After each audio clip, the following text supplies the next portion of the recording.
nama saya Vivian, NPM 2251022 dari kelas 2 IHMA.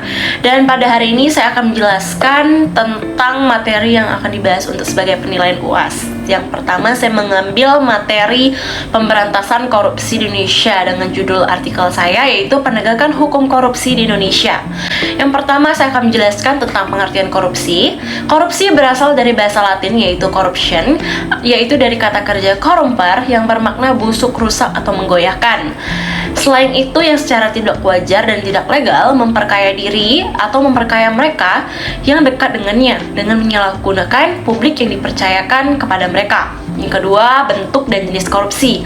Menurut Mokhtar Lubis, korupsi dibagi menjadi 3 jenis, yaitu penyuapan, pemerasan, dan pencurian. Penyuapan adalah seorang pengusaha menawarkan uang atau jasa kepada orang lain. Yang kedua, pemerasan, orang yang memegang kekuasaan menuntut membayar uang atau jasa sebagai ganti alas timbal balik. Atau pencurian, orang yang berkuasa menyalahgunakan kekuasaan untuk mencuri harta rakyat secara langsung atau tidak langsung.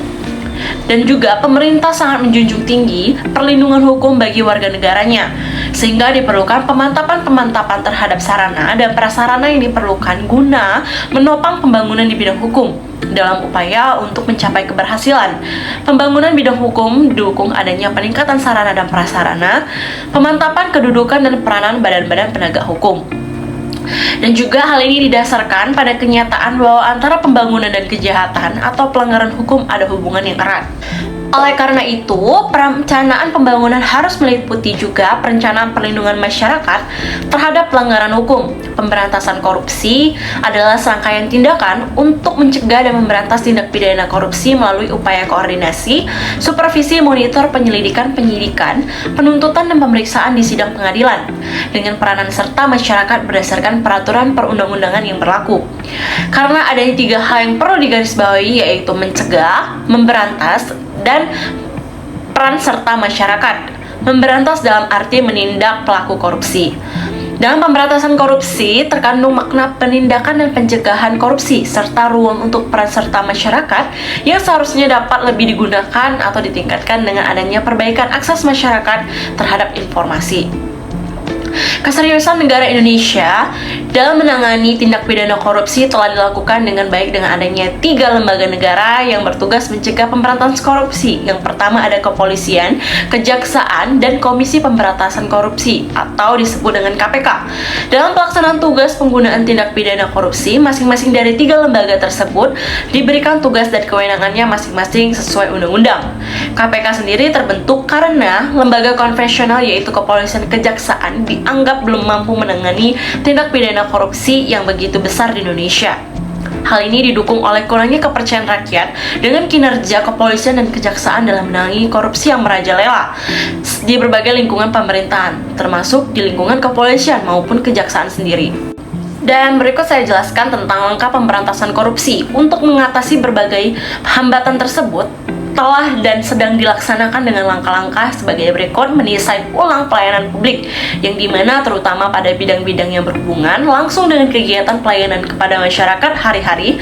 Tujuannya adalah untuk memudahkan masyarakat luas mendapatkan pelayanan publik yang profesional, berkualitas, tepat waktu, dan tanpa dibebani biaya ekstra atau pungutan liar. Langkah-langkah yang prioritas ditunjukkan pada penyempurnaan sistem pelayanan publik, peningkatan kinerja aparat pelayanan publik, peningkatan kinerja lembaga pelayanan publik, dan peningkatan pengawasan terhadap pelayanan publik dengan kegiatan-kegiatan prioritas sebagaimana terlampir dengan matriks. Yang selanjutnya, memperkuat transparansi, pengawasan, dan sanksi kegiatan pemerintah yang berhubungan dengan ekonomi dan sumber daya manusia.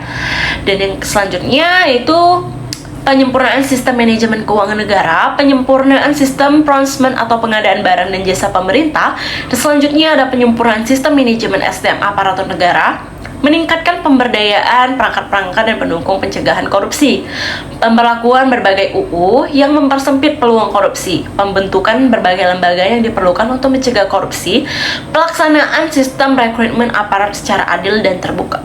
Dan yang selanjutnya, peningkatan kualitas kerja berbagai lembaga independen masyarakat untuk memantau kinerja dan penyelenggara negara. Cara yang kedua ditempuh untuk menindaklanjuti korupsi adalah pemberian hukum secara sosial dalam bentuk isolasi kepada koruptor, penindakan secara tegas dan konsisten, penindakan secara tegas tanpa diskriminasi, dan yang selanjutnya memberikan tekanan langsung kepada pemerintah dan lembaga penegak hukum untuk memproses secara hukum para pelaku korupsi. Sekian dari saya tentang membacakan artikel untuk mata kuliah Bahasa Indonesia. Terima kasih.